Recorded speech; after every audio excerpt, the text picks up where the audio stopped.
का लेना चाहेंगे, क्योंकि जिस तरह से इंडिया और पाकिस्तान में ट्रेड हमने टेंशन एस्केलेट होता हुआ देखा है, बाजार को लगता है कुछ इंपैक्ट इसका चावल पे ऑलरेडी आ चुका है। हमने उस तरह की statements Malaysia, Indonesia, even Singapore से आते हुए देखी हैं कि कैसे फूड सिक्योरिटी कंसर्न्स यहाँ पर एडजॉइनिंग रीजन्स में देखने को मिल सकता है।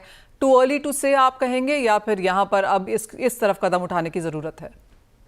हमें नहीं लगता कि इसका कोई लास्टिंग इम्पैक्ट होगा। ये 2-4 दिन के लिए इम्पैक्ट भले ही आ रहा हो, क्योंकि ये खबरें पूरी दुनिया में जा रही हैं कि दोनों कंट्रीज में वॉर हो रही है, लेकिन पाकिस्तान इस पोजीशन में बिल्कुल भी नहीं है कि वो इंडिया से कोई बहुत दिनों तक वॉरफेयर में उलझा रहे। उनकी इकोनॉमी बहुत खराब हालत में है, और मुझे ये लगता है कि उनके यहाँ इंटरनल डायनेमिक्स भी, जो आर्मी ये एक्शन उनकी लेती है, इंडिया में टेररिज्म कराती है, उसके हक में नहीं होगी।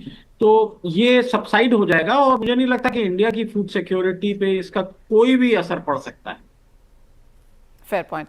अब जिस तरह के नंबर्स हमने सरकार की तरफ से आते हुए देखे हैं, स्पेशली फूड ग्रेन प्रोडक्शन को लेकर, जो कि अगले साल के लिए काफ़ी हाई ऑन द एस्टिमेट्स हैं, इन्हें आप कैसे रीड करते हैं? Of course as of now monsoon बेहतर होने की उम्मीद है, इनिशियल एस्टिमेट्स जो अभी तक की सोइंग हुई है या जो नंबर्स हैं वो ऑन द पॉजिटिव साइड हैं, लेकिन फ्रॉम हियर टू देन क्या लगता है आपको? देखिए, अगर मॉनसून का डिस्ट्रीब्यूशन ठीक रहता है और जो आईएमडी ने प्रोजेक्शंस दिए हैं वो सही साबित होते हैं, तो हमारी बम्पर फसल होगी।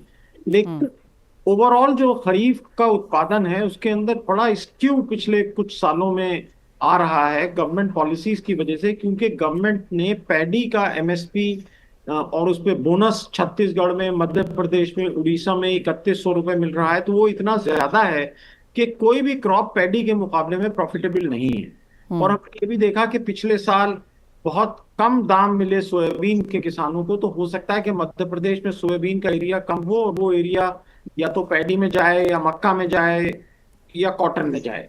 अभी एक बहुत बड़ा सवाल ये हो रहा है कि जो इंडिया का एग्रीमेंट होगा अमेरिका से, क्या उसमें कॉटन जीरो ड्यूटी पे इंपोर्ट होने लगेगी? अगर ऐसा होता है तो उसका भी कुछ इम्पैक्ट आएगा।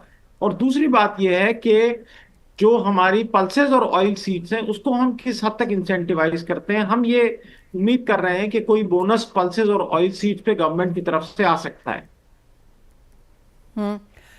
सिराज जी, जहां तक नंबर्स देखने को मिले और जैसे आपने कहा, एक सिंपल कैजुअलिटी सिर्फ यहाँ पर सोयाबीन में होती हुई नजर आ रही है, बाकी सभी क्रॉप्स में यहाँ पर बढ़त की ही उम्मीद है। जिस तरह के नंबर्स यहाँ पर प्रोजेक्ट किए गए हैं कि सभी चीज़ों में यहाँ पर बढ़त देखने को मिलेगी, अब तो कहाँ पर लॉस होता हुआ देखते हैं? सोयाबीन इज वन, कहीं आपको लगता है कोई और भी क्रॉप है जहाँ से किसान हट के मेज की तरफ शायद जाना चाहेंगे और दूसरी फसलों की तरफ, because maize seems to be the favourite right now? असल में मेज, ये बात सही है आपकी कि मेज एक फेवरेट था, लेकिन अभी 2 दिन पहले गवर्नमेंट ने ये फैसला किया है कि वो एफसीआई से जो राइस इथेनॉल के लिए दिया जाता था, वो 2 मिलियन टन की जगह 5 मिलियन टन दिया जाएगा। तो अगर इथेनॉल इंडस्ट्री राइस को ज्यादा यूज करती है तो राइस का डीडीजीएस ज्यादा प्रॉफिटेबल हो जाएगा। तो उस हालत में मेज का जो प्रोक्योरमेंट है वो इथेनॉल के लिए शायद घट जाए। तो ये एक डायनेमिक्स लगातार चल रही है, एक अनसर्टेनिटी की स्थिति है। और कल हमने ये भी देखा कि जो अमेरिका का एफटीए हुआ है यूके के साथ, उस इथेनॉल पे बड़ा जोर दिया गया है। ये कहा गया है कि यूके बहुत इथेनॉल इंपोर्ट करेगा यूएस से। तो जब तक ये यूएस से एग्रीमेंट के कोई फाइनल शक्ल नहीं निकलती है, तब तक ये थोड़ी सी अनसर्टेनिटी एग्रीकल्चर के मार्केट्स में हमें लगता है कि बनी रही।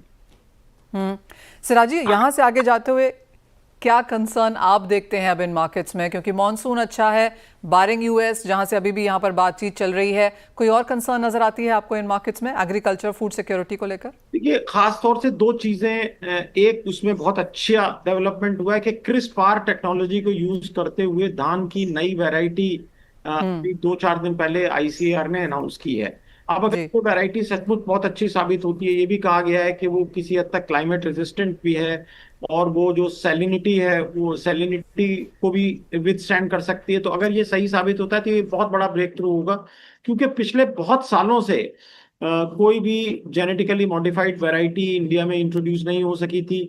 और सुप्रीम कोर्ट के जजमेंट के बाद ये समझा गया था कि जो क्रिस्पार टेक्नोलॉजी है उसके लिए वो रेगुलेटरी रेजिम लागू नहीं होगा जो जेनेटिकली मॉडिफाइड क्रॉप्स के अप्रूवल के लिए होता है। तो ये एक नई चीज हो रही है इंडिया में, साइंस का एक नया अचीवमेंट हम कह सकते हैं कि होने वाला है। दूसरी चीज जो हो रही है वो ये है कि पंजाब ने कहा है कि हम हाइब्रिड पैडी को अपने यहाँ नहीं अलाउ करेंगे। अब हाइब्रिड पैडी की उत्पादकता बेटर है, किसान उसको प्रीफर करते हैं, लेकिन राइस मिल्स उसमें थोड़ा सा रिलक्टेंट रहती हैं, क्योंकि वो कहती हैं कि उसमें ब्रोकन की परसेंटेज ज्यादा आती है।